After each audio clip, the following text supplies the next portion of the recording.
Hello दोस्तों। Stock market के मंत्रा में आपका स्वागत है। उम्मीद करते हैं आप सभी लोग खुश और मस्त होंगे। तो इस चैनल पे जो भी वीडियो बनाया जाता है वो सिर्फ एजुकेशनल पर्पस के लिए होता है। यहाँ पे कोई टिप्स या बाई एंड सेल का कॉल का रिकमेंडेशन नहीं दिया जाता। आज हम एक ऐसी कंपनी के बारे में बात करने वाले हैं जो कि अपने ही सेक्टर में बहुत बड़ी लीडर है या बहुत इम्पोर्टेंट रोल प्ले करती है और एक मिड टाइप की कंपनी है और इसका फ्यूचर बहुत ही ब्राइट दिख रहा है। आज इस शेयर के बारे में डिस्कस करने की वजह ये है कि ये कंपनी अपने टॉप से अपने जो हाई है वहां से क्या बोलते हैं, ये कंपनी कम से कम 30 से 40% गिरी हुई है। आइए जानते हैं उस कंपनी के बारे में। कंपनी का नाम है केपीआईटी टेक्नोलॉजी।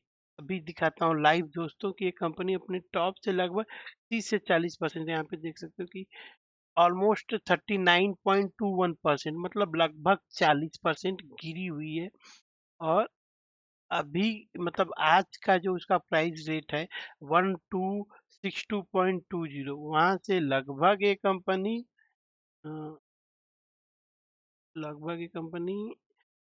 32.34% मतलब डाउन है।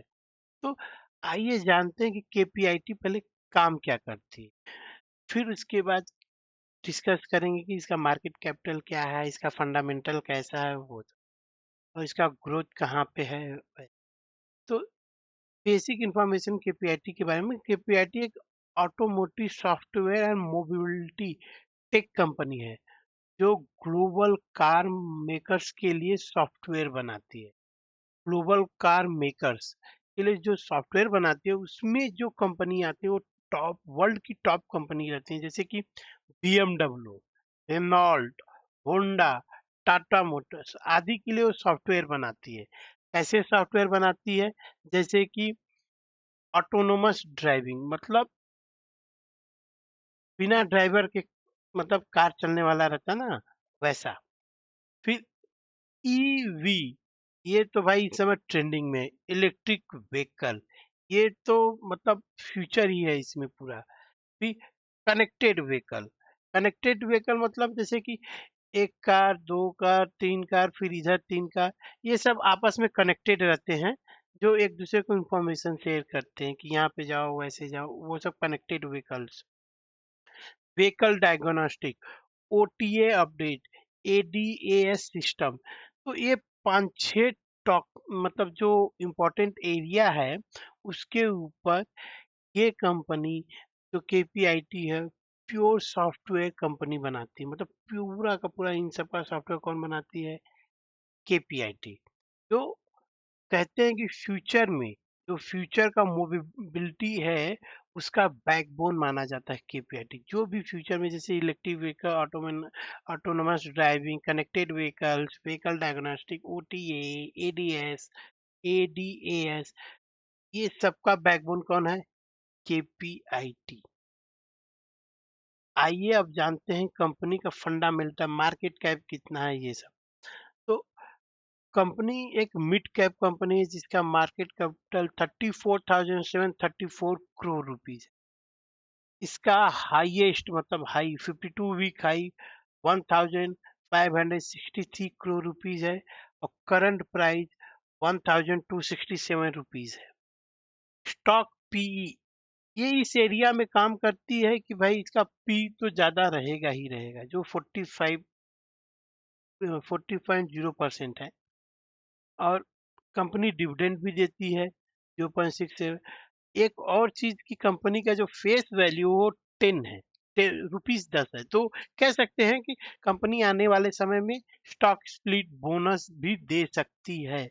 और कंपनी का आरओई आरओसी 10 के ऊपर है तो बहुत ही बेहतर है। 20 के तो ऊपर है, देख सकते हो कि आरओसीई 40.9 मतलब ऑलमोस्ट 41 एंड आरओई 33.2% है। और कंपनी का कोई भी शेयर प्लेज नहीं है।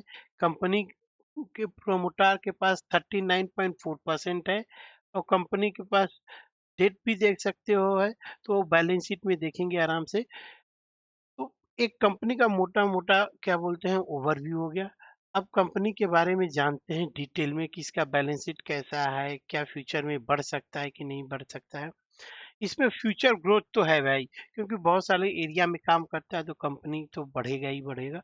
चलो देखते हैं कंपनी का क्या बोलते हैं प्रॉफिट एंड लॉस। तो 2008 मतलब 2019 से इसमें दिखाया हुआ है। कंपनी का जो नेट प्रॉफिट है 2019 में 55 करोड़ रुपीस था, जो आज बढ़ कर के 840 मतलब 840 करोड़ रुपीस। हर साल कंपनी का देख रहे हो प्रॉफिट बढ़ते ही जा रहा है, बढ़ते ही मतलब अगर आप समझो कंपनी का जो प्रॉफिट है हमेशा ग्रो होते जा रहा है। ये माइलस्टोन हो गया, फिर ये, फिर हर एक को तोड़ते ही जा रहा है, धीरे-धीरे बढ़ते जा रहा है। ये दिखा रहा है कि कंपनी में ग्रोथ बढ़ी है। और सेल भी देख रहे हो कंपनी की पहले 641 करोड़ रुपीस थी, जो आज बढ़ कर के 5842 करोड़ रुपीस हो गया है, जो टीटीएम बेसिस पे मतलब मार्च के बाद अभी मतलब 2025 मार्च के बाद से अब तक उसका जो सेल्स है इंक्रीज होकर 6133 करोड़ रुपीस। नेट प्रॉफिट भी इंक्रीज हो रहा है, वही ईपीएस में भी दिखेगा अर्निंग पर शेयर में। तो कंपनी का प्रॉफिट भी इंक्रीज हो रहा है, सेल्स इंक्रीज होगा तो भाई प्रॉफिट तो इंक्रीज होगा।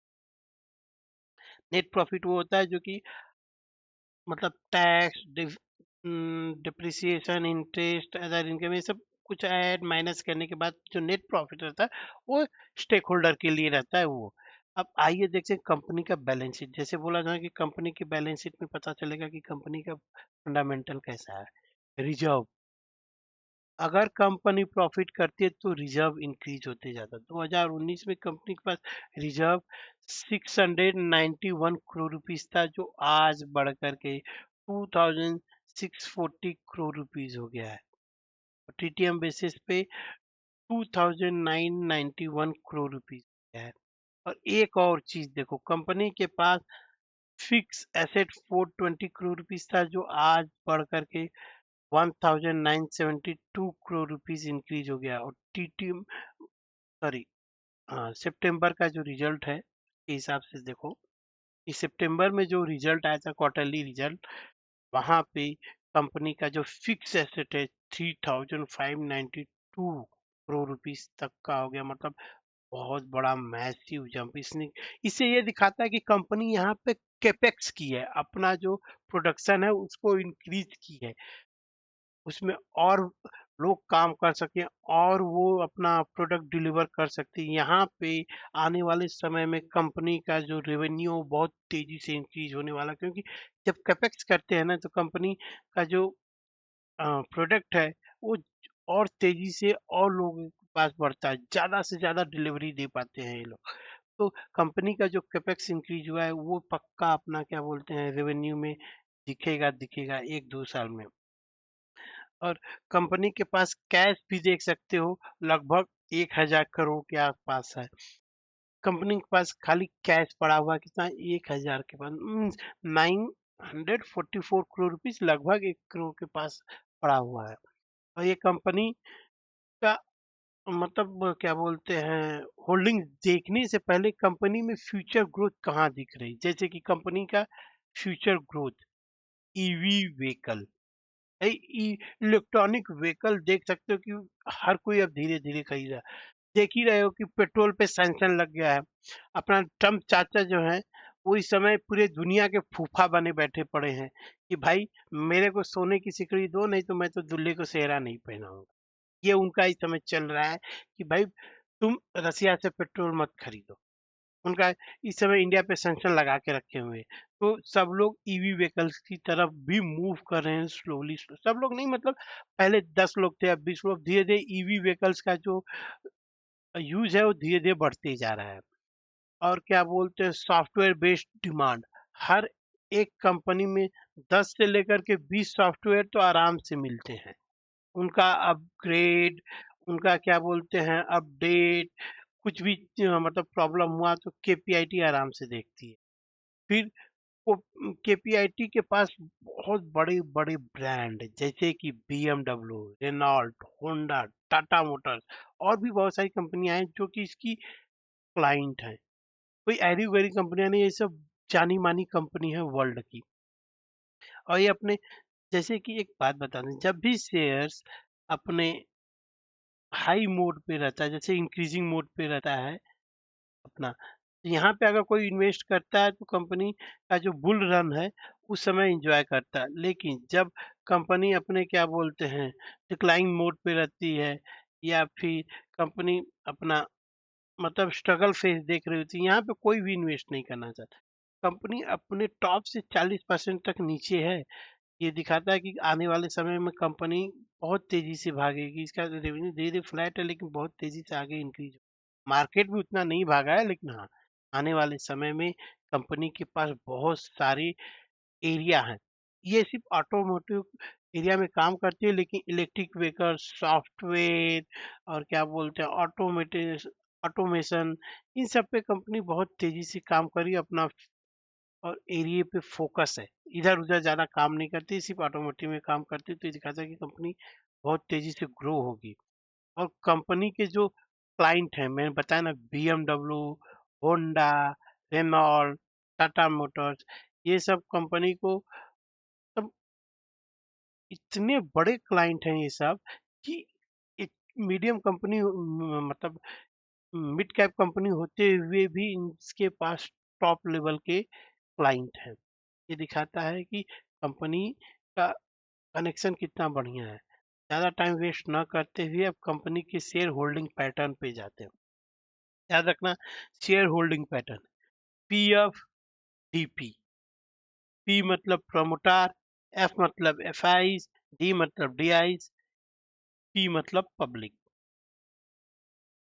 और ये अदर है। तो जैसे बता प्रमोटर के पास 39.44% है, लगभग 40% प्रमोटर के पास है। और एफआई के पास 14.31% है, लगभग 15% लगभग।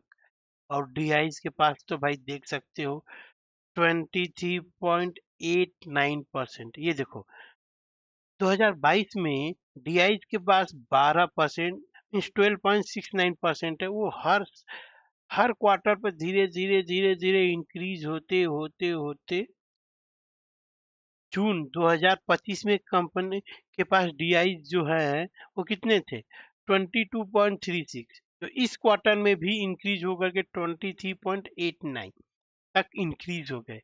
और एक और बात देख सकते हो कि पहले पब्लिक कितनी थी 25.44% जो डिक्रीज हो करके 21.58 हो गया।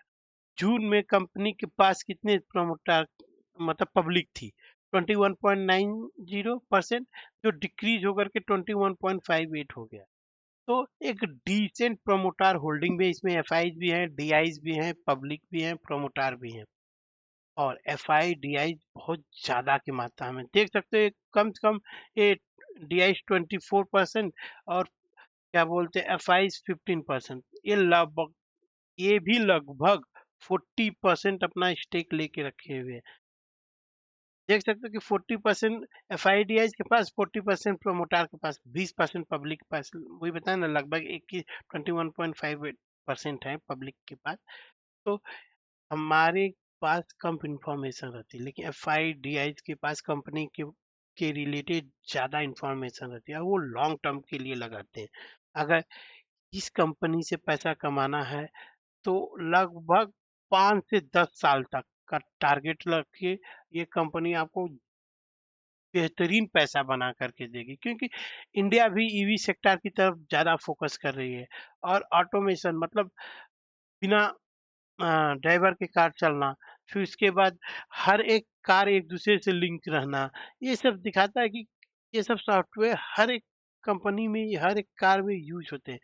मतलब जो सॉफ्टवेयर होता है हर एक से लिंक होना, वो ज़्यादातर क्या बोलते हैं, वो ऑटोनोमस कार में यूज होते हैं। और क्या बोलते हैं, अपना आ गया कोई भी सॉफ्टवेयर अपडेट कंपनी करती ही करती है। तो कंपनी का फ्यूचर ब्राइट है। ये मेरे हिसाब से अगर 10 से 15 साल तक इसको रखा गया ना, ये कंपनी बहुत बेहतरीन पैसा बना करके देगी। इस समय 1200 के आसपास चल रही है ना, आने वाले 5 साल में आराम से 2500 से 3000 इसका रेट होगा। क्योंकि भाई ईवी सेक्टर इस समय ग्रोइंग सेक्टर है ना, हर एक के पास क्या बोलते हैं, ईवी गाड़ियां ले रहे हैं, सरकार अपना पॉलिसी निकाल रही है, इतना एडवांटेज हो रहा है। अगर इंडिया को ग्रो करना है तो भाई ईवी सेक्टर ग्रो होगा ही होगा। और देख ही रहे हो इस समय वर्ल्ड में कैसा क्राइसिस चल रहा है ऑयल का लेकर के। ऑयल जो है हर सैंक्शन लग रहा है, ये लग रहा है, वो लग रहा है, जिसके पास ईवी है उसको ऑयल से कोई टेंशन ही नहीं है। तो भाई आने वाले समय में ये से बहुत बड़ा मल्टीबैगर बनेगा। बस इन्वेस्ट करके वेट करना रहेगा। ऐसा भी नहीं कि कंपनी के पास ज़्यादा डेट है या फिर ज़्यादा कोई भी, अच्छा 5 स्टार बैलेंस शीट है, प्रमोटर, एफआई, डीआई पब्लिक सब है, ग्रोइंग सेक्टर है। बहुत, बस इसका एक डिसएडवांटेज है कि ये सिर्फ एक ही एरिया में काम करती है, जो कि अ, वो कंपनी को क्या बोलते हैं, एक लिमिटेड एक्सेस देता है, जैसे कि ऑटोमोटिव एरिया में ही काम करती है, तो वो उस एरिया में एक्सपर्ट है। लेकिन एक एरिया होने से कोई ज़्यादा प्रॉब्लम नहीं है, लेकिन हाँ, ये एक कंपनी का डिसएडवांटेज है। कंपनी के पास तो क्लाइंट बताए टॉप की बेस्ट कंपनीज हैं, जैसे बीएमडब्ल्यू, होंडा, रेनॉल्ट, और भी कंपनी है, टाटा मोटर्स, ये सब। कोई दिक्कत नहीं है। अगर कंपनी में इन्वेस्ट करना है तो अपने फाइनेंशियल एडवाइजर से सलाह लीजिए, देखिए, हो सकते हैं इस कंपनी को अपने रडार पे रखिए। धन्यवाद दोस्तों। अगर वीडियो पसंद आया तो लाइक एंड सब्सक्राइब करें। अगर आपको कोई भी कंपनी के ऊपर वीडियो बनाना है तो प्लीज़ कमेंट करें, उसके ऊपर भी ये वीडियो बनाया जाएगा। और ये वीडियो किसी व्यूअर ने कमेंट किया था, तो इसलिए केपीआईटी के ऊपर ये वीडियो बनाया। धन्यवाद दोस्तों। Please like and subscribe and share. जय हिंद।